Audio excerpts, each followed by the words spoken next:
Hello everyone and welcome back to my channel. I'm back from beautiful Sweden and I want to continue on with the videos about the good and bad boys. We're going to deal with the good boys today, and I actually wanted to talk about, because in the last video I just kind of explained how the good boys become good, but I actually didn't touch on what they can do in order to stop being good. Well, obviously in a different way than, they were good so far, because they were like pretty much trained up to be the way they are, and it's not their normal or natural state of being, so it doesn't do them any good.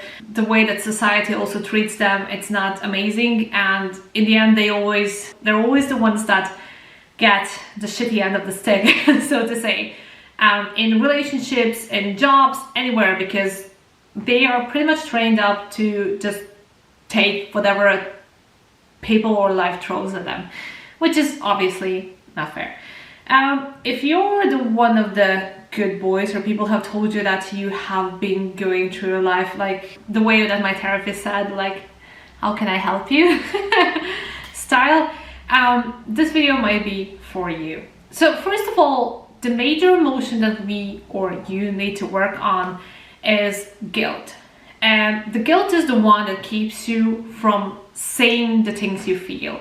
So basically, when you feel that you haven't been treated right, you feel like there's always the opposite party suffering more than you, or it's not polite of you to say something, or you try to rationalize it. That's very common. It all depends on the way that you cope with the situation.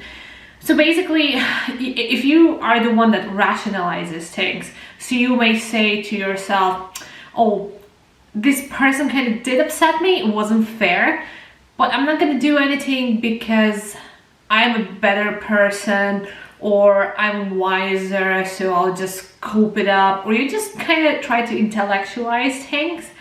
Or there's another possibility as well, you feel fear, so you're not going to respond to the situation because you don't know what the consequences are going to be like.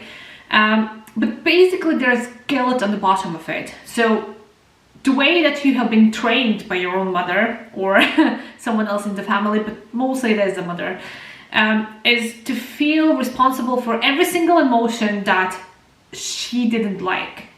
So basically, first she trained you up in order to stop showing the emotions that you're feeling, because they're unacceptable, and then you trained yourself up to stop even before trying, which is crazy, basically, isn't it?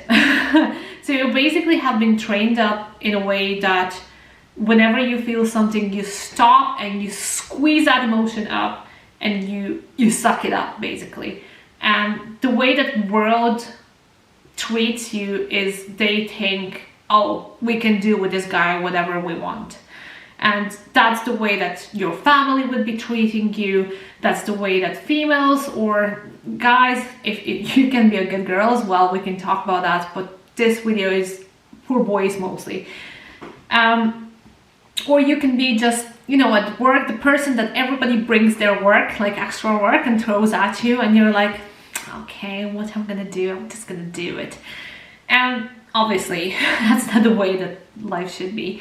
And you find yourself in situations where you're basically like taking up extra loads, or you're being treated unfairly, and you're waiting for that moment where there's gonna be some kind of award for this kind of behavior, because with your mom, the way she was training you, there was some kind of reward, and that reward was mostly in the form of love. So every time when you were a good boy, mommy would give you love, and then you expect that from people.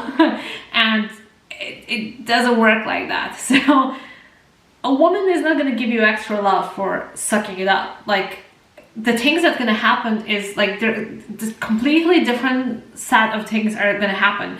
So for the most of the women, and you will attract women like your mother, and they're not the kind of person that will award you for your good behavior, but rather take advantage of it and just chew a bit more of you. Like every time she's gonna,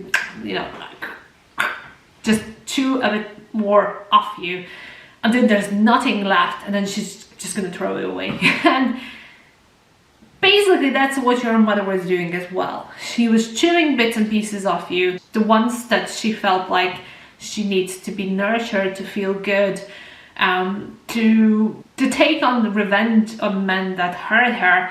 And basically that's what happened.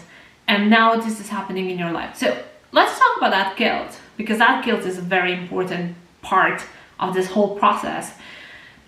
You're gonna have to start looking in every time when something happens that you kind of feel it isn't right, and see how can you respond to that and what you can do about it. So basically, next time someone asks you to take on a bit of their work at work, see how does that feel like internally, and you're gonna find out that it feels wrong, you don't want to do it, but there's part of you that wants to stop you from responding this way.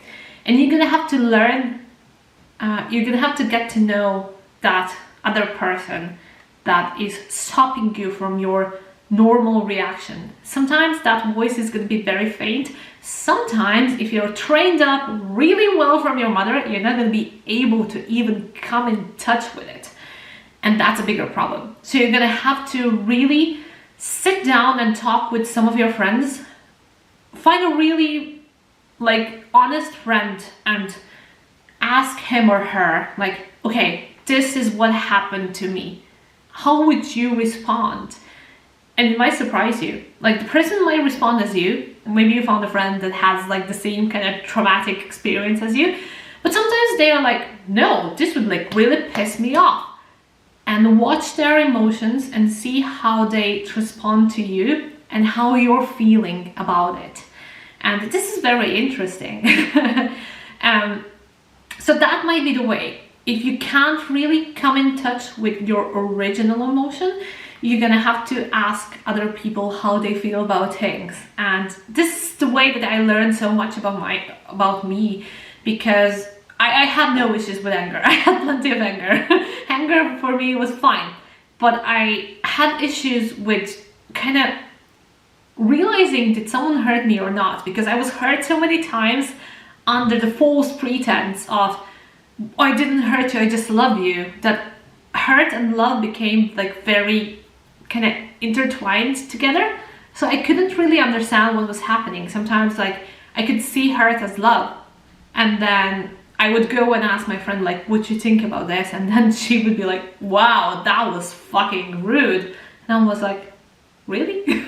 Because my compass was broken. And that's the thing I want to actually tell you. Your compass is broken. So your mom came in and smashed it up, So you can't really feel what's right and wrong, and what kind of behavior do you expect from other people, and if that behavior is really what you need. So you're gonna have to start really moving inward. And first of all, at some point, that other voice is gonna become louder. Now, I always advise people to take therapy, because first of all, it's faster. You have someone else to guide you, so you have guidance. And the third thing is it's really easy to sway off the road if you're doing stuff alone. And it's not because you want to, it's not because you're not smart enough, it's just your coping mechanisms are gonna try to sway you. So they're gonna start finding ways to get you off that road. Because as I was saying, the bottom emotion and the cause of all this is you are trying to get love from your mother and you are pleasing her. So you start thinking that love is basically pleasing people around you so they can love you. And it doesn't work like that, because that's not what love should be.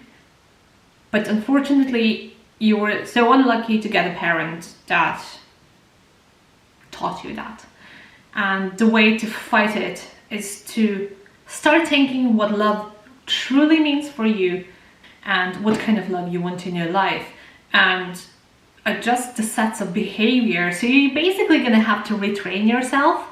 And it sounds hard, and it will be hard, because basically there's a set of coping mechanism inside you that are going to try to do everything possible to stop you in that. But guys, it's so fucking worth it. And if you need feedback, I give therapies and I work mostly with guys with issues like this. Don't know why, don't ask me, they just find me. And I actually enjoy working with people like this because I think it's so personal for me, because I've seen someone really close to my family that has been hurt in this way, and it affects me personally as well, because of that set of behavior. Like, I can't really have that person anymore in my life because he's been manipulated so badly and he's not even aware of it.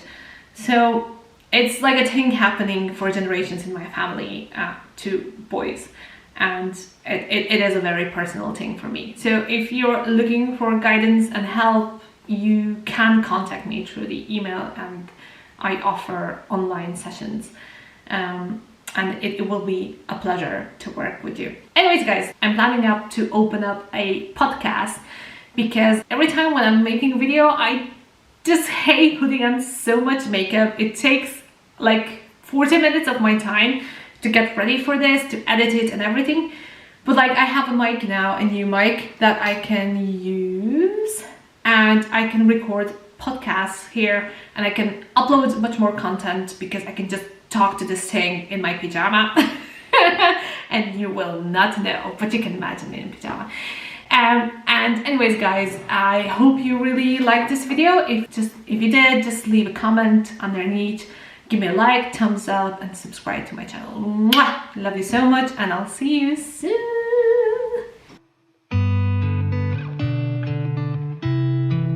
She said I won't be back in a while, don't wait. Already packed her bags, called a cab, made space. And she said I won't answer if you call me when you're lonely. I guess I let her go, never mind, it's